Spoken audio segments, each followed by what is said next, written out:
Then Andrew brought Jesus a rich young man who was a devout believer and who wanted to be ordained. This young man, Matadormus, was a member of the Jerusalem Sanhedrin. He had heard Jesus teach, and Peter and the other apostles had taught him the gospel. Jesus talked with Matadormus about the requirements to become an ordained messenger, and then he asked him to hold off making a decision until Matadormus had given it more thought. Early the next morning, as Jesus was going for a walk, this young man stopped him in the road and said, "Master, I want you to tell me what I must do to be assured of eternal life. I have followed all the commandments since my youth, and I want to know what more do I have to do."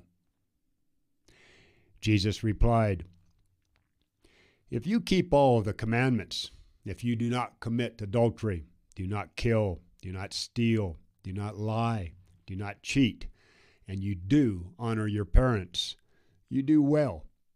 But salvation, eternal life, is the reward that comes from faith, not merely doing good things. Do you believe this gospel of the kingdom?" Matadormus replied, "Yes, Master, I do believe everything you and your apostles have taught me." Jesus said, "Then you are indeed my disciple and a child of the kingdom." Matadormus said, "But Master, I am not happy to be just your disciple. I want to be one of your new messengers." Jesus looked down on the young man with immense love and said, "I will have you as one of my messengers if you are willing to pay the price, if you will supply the one thing that you lack."